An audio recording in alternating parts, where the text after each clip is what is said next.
ሰላም ቤተሰብ እንደምን አላችሁ? እኔ በጣም ደህና ነኝ፣ እግዚአብሔር ይመስገን። እናንተም ሰላማችሁ ብዝት ይበልልኝ። እንግዲህ እንዳያችሁ ፀጉሬን እየፈታው ምናምን እያሳያችሁ የነበረው ምን ያክል ጤናማ እንደሚሆን ፀጉር ምን ያክል ጤናማ እንደሚሆን እያያችሁ ነው። ልክ እንደዚህ ወፈር አድርጋችሁ ስትሰሩት ከጎን ለጎን ደግሞ የምትጠቀሟቸው ነገሮች ለፀጉራችሁ ጤንነት በጣም ወሳኝ ነገር ነው። ዛሬም በጣም ወሳኝ ነገር ነው ማሳያችሁ። በጣም ብዙ ጊዜ ነው የምጠቀመው አበላዋለሁ። ለፊቴ እንኳን አልጠቀም፣ ለራሴም እጠቀማለሁ። ለፀጉራችን ቆዳ ፀጉራችን ሲደርቅብን እንዲሁም ደግሞ ሙትት ላለ ፀጉር ማንቂያ ነው። በጣም በጣም ወሳኝ ነው። እሱ ምንድነው? አቮካዶ ነው። ሁላችሁም ብትጠቀሙት እኔ እመክራለሁ፣ ካገኛችሁ ማለት ነው። አሁን እኛ ጋር የለም። እኔ ወደ ከተማ ሄጄ ነው ያመጣሁት። እዚህ የለም። ይመጣል፣ የሆነ ጊዜ ላይ ይወጣል፣ ግን ሁልጊዜም አይኖርም ማለት ነው። ልክ እንደ ከተማ እንደ ትልልቅ ከተሞች ማለት ነውና ዛሬ አቮካዶ ልጠቀም ነው። እናንተም ተጠቀሙ። ፀጉራችሁ ላይ ያመጣችሁትን ለውጥ ደግሞ ኮመንት ላይ አስቀምጡልኝ። ግን በአንድ ጊዜ አይደለም ለውጥ የሚመጣው። በእርግጥ የሚመጣበት አጋጣሚ አለ። ግን አሁን አንዳንድ ፀጉሮች በጣም ይሞቱና ከዛ በኋላ እነሱን ለማንሳት መጀመሪያ ስለማጠብቁት ያን ለማንሳት በጣም ትቸግራላችሁ። ከፊት ለፊት ራሱ የሚሄደው ዝም ትሉትና እዚህ ጋር ሲደርስ ነው ትዝ የሚላችሁና ሳይሞት በፊት ነው መጠበቅ ያለባችሁ። እኔ ዝም ብለው እውነቴን ነው የምላችሁ በቃ አንድ ሳምንት አይቆይም፣ ድቅቅ ብሎ ነው የሚያልቀው።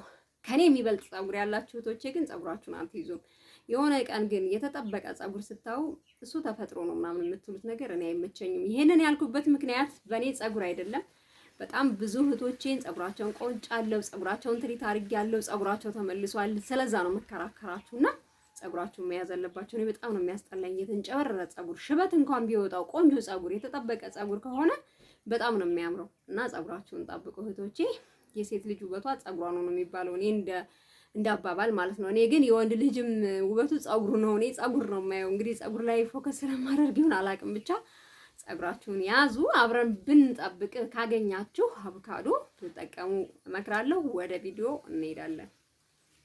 እሺ ቤተሰብ እንግዲህ አቮካዶ ይሄ ነው። ውስጡን ደግሞ እንግዲህ ከፍዬ ነው የማየው ማለት ነው። በእርግጥ እዚህ ሀገር አሁን በጣም የሚያስጠላችሁ ነገር አቮካዶ ትገዙና ውስጡ ጤነኛ አይሆንም ማለት ነውና በጣም ነው ፀሐይ ላይ ያያችሁ አይደለ? በእርግጥ እኔ አሁን ለፀጉሬ ስለምጠቀመው ነው እንጂ ተመልከቱ። ይሄ ውስጡ እንደዚህ የሚሆን ነገር አለውና ይሄንን አሁን እንደዚህ እናነሳዋለን እና ጤነኛ አይሆንም። ትገዙና የሚያስጠላው ነገር አሁን ይሄንን እንግዲህ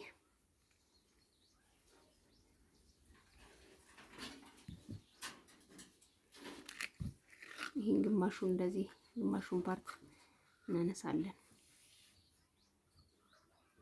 ቀይ ላይ ያደርገዋለሁ። በጣም የሚያሳዝነው ነገር ማለት ነው ኢትዮጵያ ውስጥ ብራችሁን በጣም ብዙ ብር አውጥታችሁ ትገዙና እቃው እየተበላሸ፣ በተለይ እንደዚህ አትክልት የሆኑ ነገሮች እቃው እየተበላሸ ነው የሚሆነው። ነው በጣም የሚያነድዳችሁ። ብር እንኳን አውጥታችሁ እንደ ነገር የማታገኙበት አጋጣሚ ያለና ገርሞኛል በጣም። እንግዲህ ከዛ ሁሉ አቮካዶ ትንሽ ነው እንግዲህ ንጹህ ያገኘሁትና ያው ምንም ማድረግ አይቻልም። በእርግጡ እኔ አያንሰኝም። ቢያንስ ለሶስት ጊዜ የምጠቀመውን ነገር ነው የምሰራውና ብዙም ቅባትም ስለሌለኝ በትንሹ ነው የምሰራው ማለት ነው። ይሄንን ልትታጠቡ ስትሉ ምናምን አላላችሁም። በቃ በማንኛውም ሰዓት አቮካዶ ሰርታችሁ መጠቀም ትችላላችሁ ማለት ነው። ይሄው እንግዲህ የተጠቀምኩት ቅባት ያው አዳዲስ እህቶቼ ስለምትመጡ ይሄንን ነው የተጠቀምኩት። ኮኮናት የጣሳው ነው የተጠቀምኩት። ያው እኔ ሌላ ቦታ ላይ ገልብጬው ስለሆነ ነው። ታፍላን አይደለም የተጠቀምኩት። ያው እንደሳያችሁ ነው። ይሄንን እዚህ ላይ ስለገለበጥኩት ነው ያው ስለማይመች ይሄንን የተጠቀምኩት። በጣም ቆንጆ ሆኖ ነው ያገኘሁት። ብታገኙት ብትጠቀሙት ብዬ የምመክረው ቅባት ነው ማለት ነው። ይሄው እንደምታዩት እንግዲህ ትንሽ እሳት ላይ ነው ቁጭ የምናደርገው። አናፈላም። ሁልጊዜ እንደምላችሁ ያለቀለት ነገር ቅባት ነገሮች አይደለም እንደዚህ በውሃ ራሱ የምንሰራቸውን ውሁድ ማፍላት የለብንም። ለምን? የምንፈልገውን ንጥረ ነገር ልናጣ ስለምንችል ማለት ነው። ከዛ ደግሞ ቅባት እንዲህ ስናንተከትክ ቅባቱ ወደ ሌላ ነገር የመጎርናት ሲቀመጥ እንደው የመጎርናትና ጥቅሙ ይጠፋል ማለት ነው።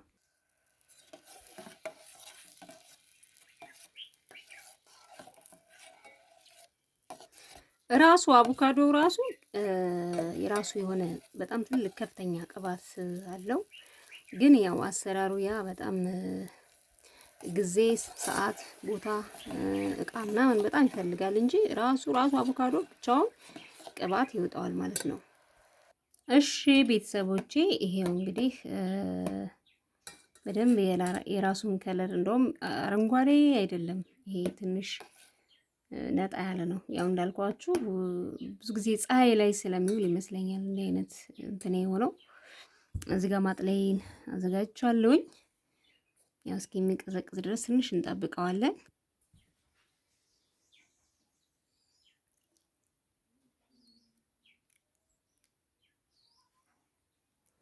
ያው ሁሉንም እናወርደዋለን። እዛው ላይ ቁጭ ብሎ ነው መጥለል ያለበት።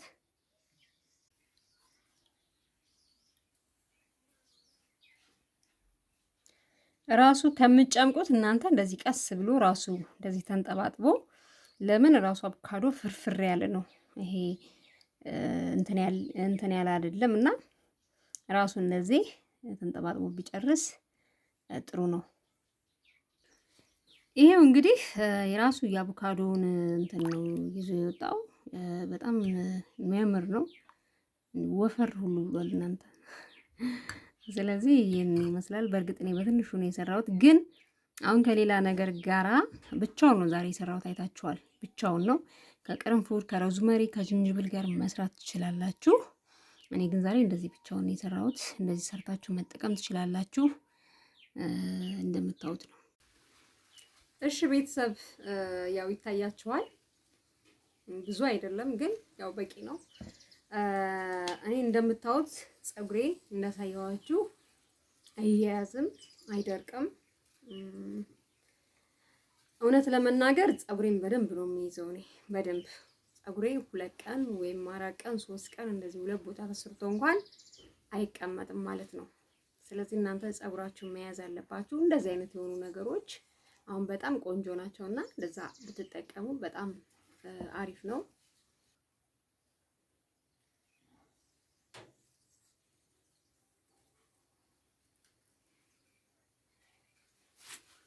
ፀጉሬን አያችሁት? እኔ ፀጉሬን እንዴት መሰላችሁ ጤናማ መሆኑን የምለካው ክብደቱን ነው።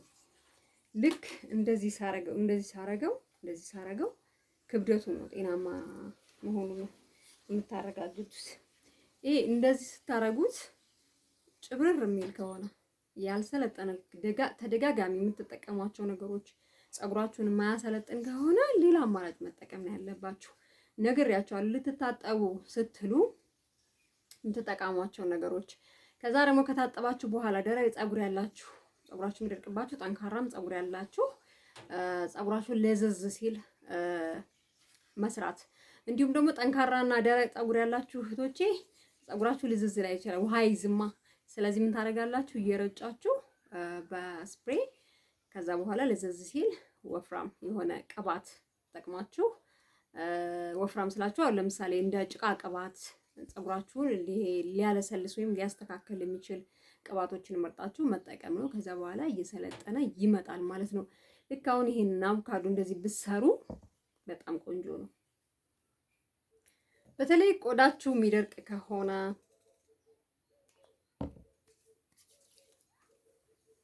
ይሄው ደረቅ ፀጉር ከርዳዳ ፀጉር ያላችሁ እህቶቼ በደንብ ነው የሚያፍታታላችሁ። አቮካዶ በጣም ቆንጆ ነው። ሽታው ደግሞ አይረብሽም። እንደዚህ ውስጡን ለቆዳችሁ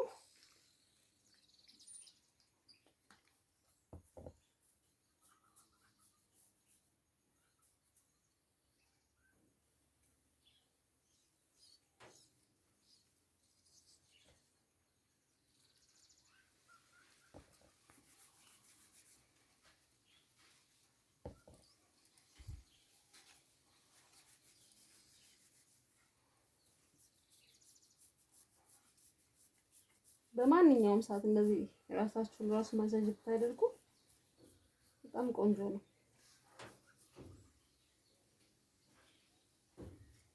ከምንም በላይ ፀጉርን የመቁረጥ ጥቅም አያችሁ አይደለ? ፀጉሬ እንዴት እኩል ሆኖ እያደገ እንደሆነ የሆነ የሳሳ ከዳር ከታች የሳሳ ነገር የለውም። አያችሁ አይደል? እኩል ነው።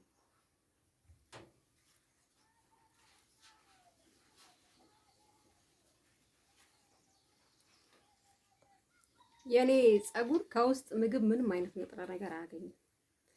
ከላይ ብቻ በምንከባከበው ነው ፀጉሬ እንደዚህ ጤናማ የሆነ ማለት ነው የሚያምረው። ያን ስላችሁ እኔ ምግብ አልመገብም ሳይሆን አንደኛ ኢትዮጵያ ውስጥ የምንመገባቸው ምግቦች በተለይ ዝቅተኛ ኑሮ ያላቸው ሰዎች ያው እንደሚታወቀው ምንም ጥቅም አይሰጡም። ሲቀጥል እኔ ያው ጨጓራዬን ብዙ ጊዜ እንደሚያመኝ ነግሬያቸዋለሁ። ባክቴሪያ እና ያው ሐኪሙ ያለኝ ከምትመገቢያቸው ምግቦች ንጥረ ነገሩን የሚወስደው እንኳን ባክቴሪያው ነው ብሎ የነገረኝና ምናልባት ሌላ ሀገር ላይ ያላችሁ ሰዎች እንደው እኔ እንደውም እንጃ ሌላ ቦታ ብሆን ከምግብ ተዋጽኦ ወይም ደግሞ ከቪታሚኑ ጋራ ፀጉሬ ምን ያክል እንደሚያምር በቃ እኔ ራሴ አስበዋለሁኝ። ግን እንደዛም ሆኖ ግን ታግዬ ምን ያክል ፀጉሬን ጤናማ ሆኖ እንዲቆይ እንዳደረኩት ነው የምነግራችሁ። ይሄን ስላችሁ ለምሳሌ ውጭ ላይ በደንብ በቂ ወተት ታገኛላችሁ። በቂ እንቅልፍ እንኳን የለም። ኢትዮጵያ ውስጥ ብዙ ጊዜ የምተኙበት ጊዜ ሊኖር ይችላል፣ ግን ጤናማ እንቅልፍ አይወስዳችሁም። ያው ካለው ነገር ማለት ነው። ሰላም ከመጥፋቱ ኑሮ ከመወደዱ ብዙ ነገሮች አሉና ቢሆኑ ደግሞ እግዚአብሔር ይመስገን። ግን እዛ የተለያዩ ጥሩ አየር እንኳን ማግኘት ሰላም፣ ብዙ ነገሮች አሉ እና በቃ ብዙ የሆነ የምንመገባቸው ምግቦች በብዛት አትክልት ነው፣ ፍራፍሬ ነው። እነዛ ነገሮች በደንብ አስተዋጽኦ ያደርጋሉ። እኔ እዛ ሆኜ ስላየሁት ነው ይሄንን እምላችሁ ማለት ነውና ከዛ አኳያ ሲታይ ፀጉሬ በጣም ምርጥ ላይ ነው። ፀጉሬ በጣም ድቅቅ ነው የሚለው። በቃ ፀጉሬ ይደቃል፣ እየተነቃቀለ ነው። በጣም ነው የሚያስቸግረኝ። በደንብ ውሃ መጠጣት አለባችሁ። እንደገና ደግሞ ፀጉራችሁን እያቆያችሁ ፈታችሁ አይደለም ማበጠር ያለባችሁ። በጣም እስኪቆሽ ድረስ መጠበቅ የለባችሁም።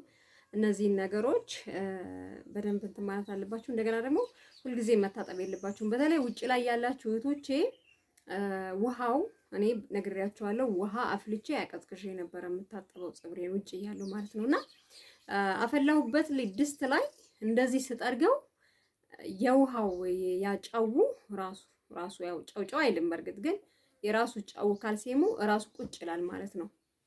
ስለዚህ አፍልታችሁ ነው መጠቀም ያለባችሁ። እነዚህን ነገሮች ከተጠነቀቃችሁ እኔም ብዙ ጊዜ ኖሬያለሁኝ። ስለዚህ ይህን ነገር መጠንቀቅ አለባችሁ።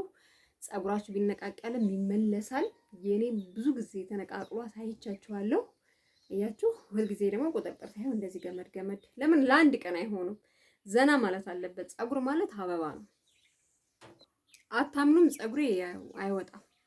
አታምኑም? ግን በእውነት በቃ ቅልል እንዲለኝ ወይም ደግሞ እንዳልጨነቅ ያደረገኝ ይሄ ፀጉሬ ያልመውጣት ነው። ፀጉር ሲነቃቀል እናንተ ጭንቀት ይዛችኋል። ግን ከመጨነቅ የበለጠ ደግሞ ፀጉራችሁ እንዳይነቃቀል ተጨንቃችሁ ማድረግ ያለባችሁ ያው የሚደረገው ነው። ወደ መፍትሄው ነው መሄድ ያለባችሁ። ፀጉራችሁ ሲነቃቀል ልክ ሲወጣ ድንግጥ ነው የምትሉት። ደግሞ ሰዓት እንኳን ባይኖራችሁ ልክ ሽንት ቤት ሄዳችሁ ለ15 ወይም ለ20 ደቂቃ ራሳችሁን ማሳጅ እያደረጋችሁ ትንሽ ራሳችሁን ማዳመጥ። ውሃ ግን ስትሄዱም ስትወጡም ደረጃም ሊሆን ይችላል፣ የሆነ ቦታም ሊሆን ይችላል፣ ውሃ በደንብ መጠጣት።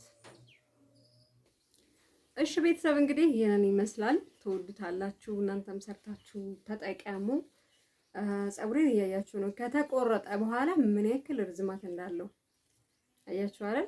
ስለዚህ ጫፉንም ቀጥል ካለው በደንብ በነገራችን ላይ እኔ ባለፈው በደንብ ነው ያሳፈርኩትና ፀጉሬ አፍሯል። ስለዚህ በወሩ ወይም በየሁለት ወሩ ጫፉን ብቻ መቁረጥ ነው ያለባችሁ። ይሄ ግማሽ ድረስ ሲቆረጥ ፀጉር ትንሽ የማፈር ባህሪ ያመጣል። በተለይ ደግሞ ዝም ብሎ በላይ ትሪት ከሆነ ከውስጥ ከሌለ በጣም ዘገምተኛ ሆኖ ነው የሚያድገው ማለት ነው። እንግዲህ የዛሬው ቪዲዮ በደንብ ትወዱታላችሁ። ሰርታችሁ ተጠቀሙ።